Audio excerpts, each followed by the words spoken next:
Assalamualaikum warahmatullahi wabarakatuh. Perkenalkan, nama saya Nia Nur Haryanti dengan NIM 63240409 dari kelas 633B25. Dibuatnya video ini saya ingin menjelaskan pemahaman tentang pengembangan diri sebagai tugas mata kuliahan karakter Boydling. Pada kesempatan ini, saya ingin membahas tentang bagaimana pengembangan diri menjadi bagian penting di dalam pembangunan karakter yang kuat, berintegritas, dan siap menghadapi tantangan di kehidupan modern. Sebelum saya membahas lebih jauh, saya ingin membahas tentang apa sih itu karakter Boydling. Karakter Boydling adalah proses pembentukan nilai-nilai kepribadian seseorang seperti kejujuran, tanggung jawab, kerja keras, empati, dan simpati, dan juga disiplin. Tujuan utamanya adalah menciptakan individu yang tidak hanya cerdas secara intelektual, tetapi juga memiliki moral dan etika yang tepat. Menurut pakar pendidikan karakter, seseorang yang berkarakter tidak hanya mampu mengambil keputusan yang benar, berperilaku positif, serta menjadi teladan bagi orang lain. Namun, pembangunan karakter tidak terjadi secara instan, karena ia membutuhkan kesadaran diri, komitmen untuk belajar dari pengalaman itu sendiri.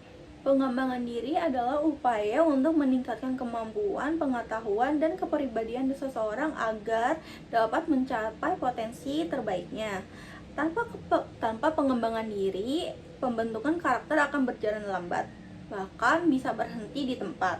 Sebaliknya, ketika kita aktif dalam mengembangkan diri, belajar baru, memperbaiki kelemahan, dan melatih kebiasaan positif, maka karakter yang kita buat akan tumbuh secara optimal.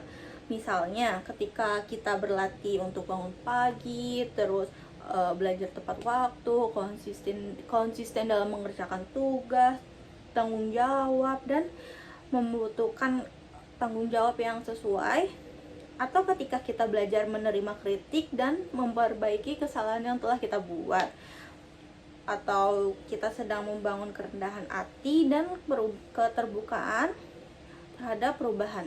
Itu adalah suatu bentuk pengembangan diri yang kita buat. Kunci proses pengembangan diri sendiri ialah mengenal diri sendiri. Ini tidak hanya berlaku bagi keberhasilan di bidang karir, juga berlaku di dalam kehidupan diri sendiri, di dalam kehidupan kita, termasuk di dalam kehidupan keluarga, lalu sosial, masyarakat, dan spiritual.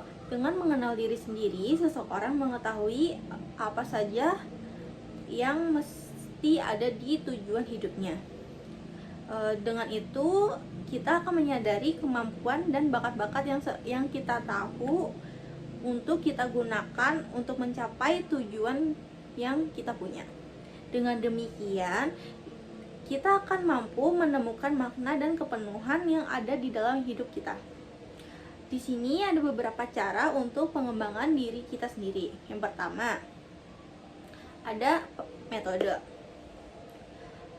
Di dalam metode ini ada pengembangan diri sendiri. Salah satunya yaitu dengan mengisi kuesioner. Ada banyak bentuk metode yang dipilih. Tentu dasarnya adalah seseorang harus jujur dalam mengisi kuesioner. Kita ambil contoh deh.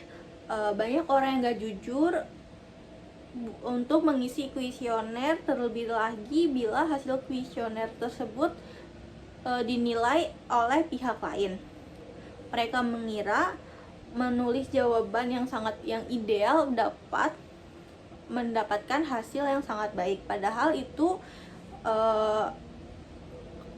mereka membohongi diri mereka sendiri karena tidak jujur dan justru menggagalkan proses pengembangan diri.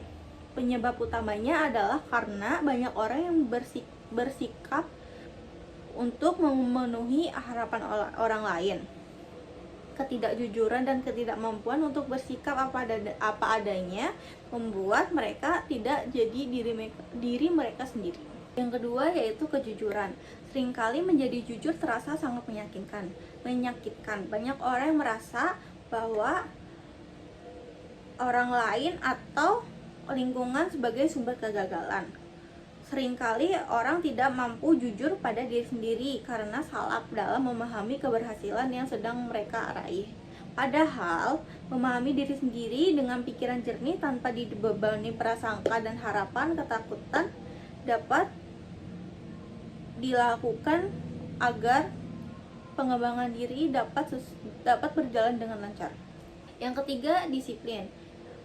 Itu adalah salah satu proses pengembangan diri yang harus kita lakukan, seperti melakukan tugas tepat waktu, terus menjalankan jadwal yang kita lakukan dengan baik agar semua berjalan dengan proses yang tepat, agar tidak ada kendala yang terjadi. Lalu yang keempat, menjadi diri sendiri. Agar kita menjadi diri kita sendiri untuk tidak menjadi orang lain, kita harus menerima semua yang kita punya, menjadi diri sendiri agar semuanya dapat berjalan dengan baik tanpa mementingkan orang lain yang seperti kekurangannya. Lalu kita dapat membuat diri kita sendiri menjadi lebih berharga. Dan yang kelima, memanfaatkan potensi diri sendiri. Seperti kita punya kemampuan lebih, kita harus mengasah semuanya agar potensi yang kita punya dapat berkembang, dan kita bisa memanfaatkan potensi yang kita punya agar dapat menjadi lebih berguna.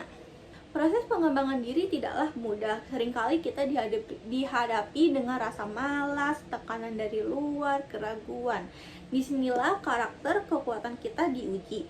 Apakah kita tetap berpegang pada prinsip kita yang kita buat atau menyerah di tengah jalan karena keadaan. Karakter sejati justru terbentuk dari saat kita menghadapi kesulitan. Ketika kita memilih jujur meskipun sulit, ketika kita memilih disiplin walau tidak diawasi, atau ketika kita berbuat baik meskipun tidak dilihat oleh orang lain. Karena saat itulah karakter kita sedang diuji untuk menjadi lebih tumbuh. Nah, pengembangan diri dalam karakter building bukanlah proyek dalam satu malam. Di sini ada perjalanan yang panjang yang harus kita hadapi dengan konsisten dan penuh kesadaran. Setiap hari ada kesempatan untuk memperbaiki diri sendiri, menjadi lebih sabar, jujur, disiplin, dan peduli pada orang lain. Karakter yang kita buat tidak diwariskan, tetapi kita bangun karena diri sendiri. Dan hanya dengan pengembangan diri yang berkelanjutan kita bisa menjadi pribadi yang berintegritas dan bermanfaat bagi masyarakat. Jadi, mulai hari ini mari kita bangun karakter diri kita sendiri agar menjadi lebih baik. Dimulai dari hal-hal yang sangat kecil, lakukan dengan konsisten dan menjadi versi terbaik dari yang kita ingin perbaiki. Berikut pembahasan tentang proses pengembangan diri di dalam karakter building.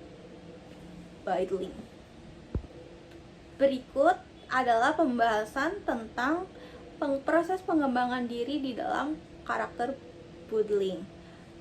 Sekian dari saya, semoga pembahasan yang saya berikan menjadi lebih bermanfaat. Dan saya mohon maaf bila ada kesalahan atau kata-kata yang kurang tepat. Semoga bisa dimengerti. Sekian dari saya ucapkan terima kasih. Assalamualaikum warahmatullahi wabarakatuh.